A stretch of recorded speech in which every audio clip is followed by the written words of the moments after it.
previous lesson, we learned about communicable or contagious diseases and how they spread from person to person. This lesson will focus on how to avoid catching these diseases in the first place. There is an old saying, "An ounce of prevention is worth a pound of cure," which basically means that it is much easier to prevent illness than it is to treat it. Prevention means to keep something from happening or existing. In this lesson, you will learn that there are some very simple steps you can take to prevent disease and keep yourself and your community healthy. One of the best ways to prevent the spread of germs and disease is to practice good hygiene.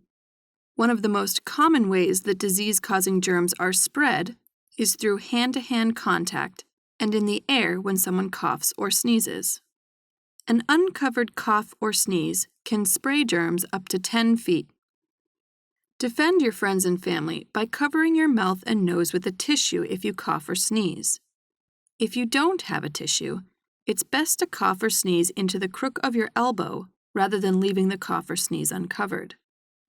After coughing or sneezing, it is important to wash your hands. For a thorough clean, wash your hands with soap and warm water for at least 15 seconds. Don't forget to scrub the backs of your hands, between fingers and under fingernails.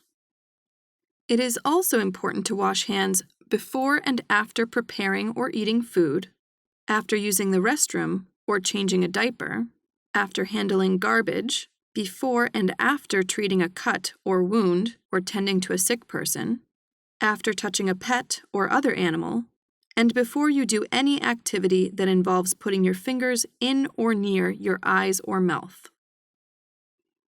In addition to practicing good hygiene, another good way to prevent disease is to stay up to date on your immunizations. Immunizations or vaccines generally come in the form of an injection or oral drops.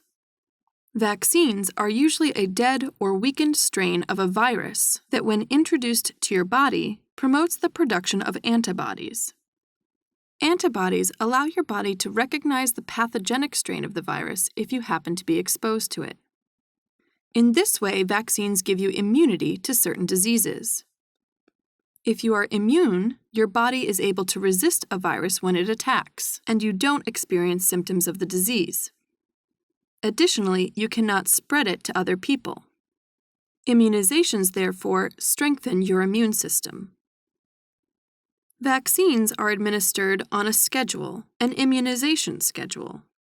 You can check your immunization record with your school nurse, family doctor, or with your local state health department to make sure you are up to date with your immunizations.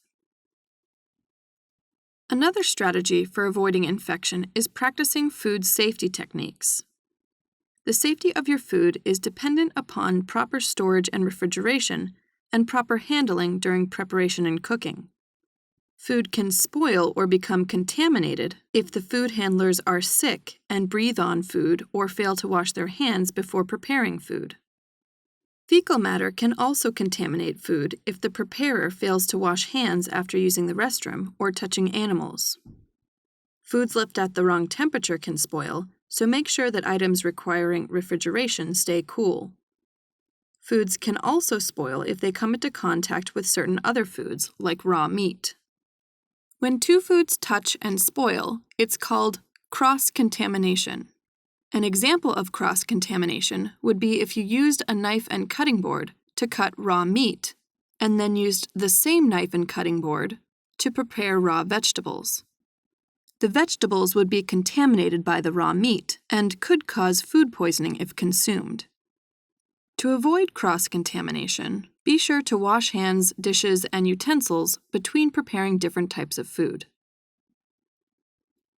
The last strategy for preventing illness is to avoid risky behaviors. Many infections can be spread through body fluids, like blood, semen, preseminal fluid, breast milk, vaginal fluids, and rectal mucus. Engaging in sexual activity with multiple partners or failing to use protection such as condoms puts a person at higher risk for contracting sexually transmitted diseases. Some STDs, like chlamydia and gonorrhea, can be cured with antibiotics, but others, like herpes and HIV, are viral and cannot be cured. Someone who contracts herpes will live with it for the rest of their life. HIV is a virus that attacks the immune system and leads to AIDS. Hundreds of thousands of people die each year from AIDS-related illness, though emerging treatment options are making it possible for HIV-infected people to live longer than they did before. HIV can be contracted not only by sexual contact, but also through the use of illegal intravenous drugs. Sharing needles or using contaminated or non-sterile needles makes this behavior extra risky, and the chances of contracting blood-borne pathogens becomes even higher. Avoiding risky behaviors like intravenous drug use and unprotected sex can greatly reduce the likelihood of contracting diseases like HIV.